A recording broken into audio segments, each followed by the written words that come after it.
Assalamualaikum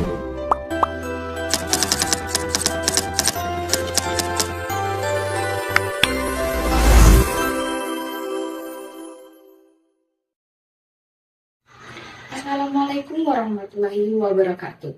Perkenalkan, nama saya Nabila Hairul dengan NIM A401230076.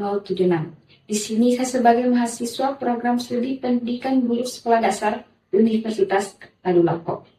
Pada kesempatan kali ini saya akan membahas tantangan lingkungan nyata di wilayah saya, khususnya di Balai Sangtanjung, dengan tema akses terputus pendidikan terhambat, yaitu kerusakan jalan dan hilangnya jaringan internet dalam perspektif pembangunan berkelanjutan.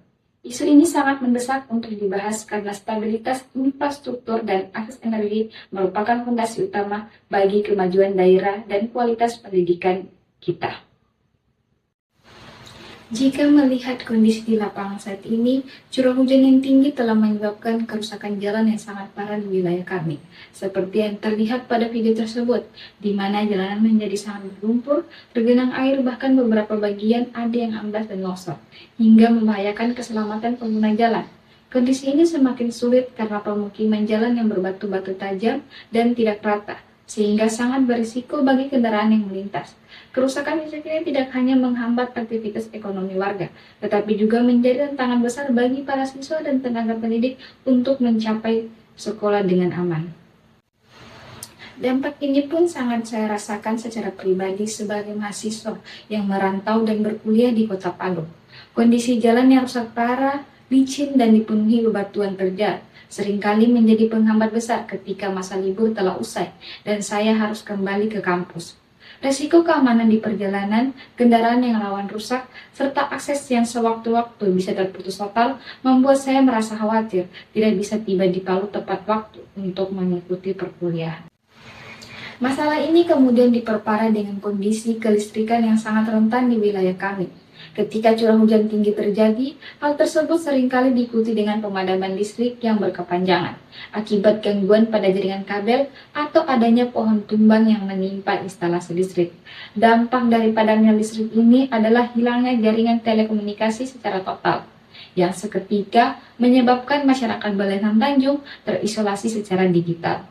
Kondisi ini sangat mengkhawatirkan karena terjadi tepat di saat warga sangat membutuhkan akses komunikasi untuk melaporkan keadaan darurat atau sekedar memberi kabar keselamatan kepada keluarga di luar daerah. Bagi para siswa, ketiadaan jaringan internet memutus akses ke materi belajar digital, sehingga proses pembelajaran terhenti. Kesenjangan akses ini membuat siswa di daerah kami tertinggal dari rekan-rekan yang ada di kota, yang pada akhirnya menurunkan motivasi belajar mereka karena terus-menerus merasa terputus dari perkembangan dunia luar. Secara mendalam, permasalahan ini merupakan penghambat utama bagi pencapaian SDGs ke-9, yaitu industri, inovasi, dan infrastruktur. Karena pembangunan infrastruktur jalan dan energi yang tangguh merupakan kunci pertumbuhan yang inklusif. Selain itu, krisis ini juga berdampak pada SDGs ke-4, mengenai pendidikan berkualitas, di mana akses jalan yang terputus dan hilangnya sinyal internet menghambat hak siswa untuk mendapatkan proses pembelajaran yang berkelanjutan dan modern. Sebagai calon guru sekolah dasar, kita memegang peran vital untuk menjadi figur yang peka terhadap hambatan fisik dan digital yang dihadapi siswa. Guru bukan hanya mengajar, tetapi juga harus menjadi motivator yang memastikan semangat belajar siswa tetap menyala meski akses menuju sekolah sulit atau fasilitas digital mereka terhenti akibat padamnya listrik. Oleh karena itu, strategi pembelajaran yang saya tawarkan adalah pembelajaran kontekstual berbasis masalah lingkungan. Dalam strategi ini, guru dapat mengajak siswa mengamati fenomena alam dan dampaknya terhadap infrastruktur di sekitar mereka sebagai materi pembelajaran IPAS atau matematika sederhana.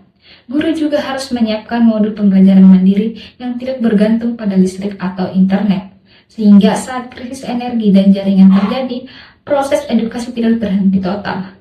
Nah, jadi refleksi saya yaitu isu jalan rusak dan isolasi jaringan di Balai Sangtanjung adalah pengingat bahwa keadilan pembangunan harus dirasakan secara merata hingga ke pelosok pesisir.